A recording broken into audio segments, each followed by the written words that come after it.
My name's Fiona Anderson and I work at the Scottish Parliament as an IT help desk specialist. That principally involves taking phone calls from either MSPs or their staff or Scottish parliamentary staff with some form of IT problem or question.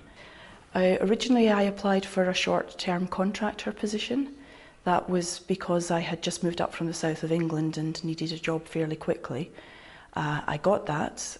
The contract was renewed several times, and ultimately a permanent vacancy came up, which I applied for in the normal way through the advert in the Scotsman, and was lucky enough to get it. Before I came to the Parliament, I was doing an IT help desk job with Norwich Union down in Worthing on the south coast of England, near Brighton. I was very studious, very quiet, very good at my schoolwork. So I was directed, not so much directed in the subjects. The way the streaming worked for the classes you went into was based on our last exams at primary school. So I did well at primary school, so I was put into a high class at secondary school, which meant I automatically did certain subjects like Latin, which was not a lot. Well, it was quite good fun, but I didn't learn very much, I'm afraid. No, I didn't really have a clue. Vague notion of being a sculptor when I was 8. Thought about art school, but I don't know if I decided I wasn't good enough or I got the idea that I might not make any money from that.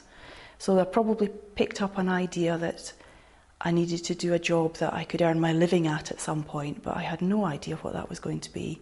I went to lots and lots of careers fairs and just confused myself with thinking that everything sounded really interesting and not getting any specific ideas on what I was going to do. So I thought, I'll go to university. That seemed like a good way to get some breathing space. And I was a bit too young to join any of the armed forces, which seemed another way of getting some breathing space. So I did arts, again, a nice general subject where I could choose all sorts of things that interested me without having to decide right away what am I going to do at the end of it. Victoria Wine's part-time sales assistant, first job that came up. I still didn't really know what I wanted to do, but I didn't want to go into teaching, which is it's a sort of accepted thing to do if you've got a general degree. But I didn't want to do that, so retail seemed like another good idea. So I had vague notions of maybe running Marks and Spencer's one day, but started with Victoria Wine because that's where the job was. I moved from, perhaps not typically, I moved from Victoria Wine to Mothercare. Again, a job came up at the right time in the right place, so that was an interesting jump. Stayed in retail for quite a long time until I discovered that office work paid better and you were less likely to have annoyed customers actually coming into the shop and shouting at you.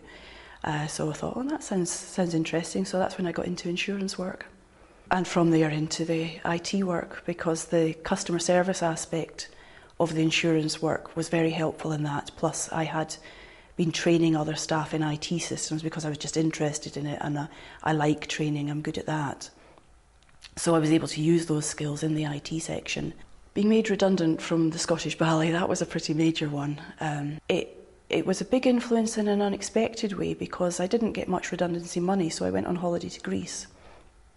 And I liked it, so I got a job where I'd been on holiday and stayed out there for the summer.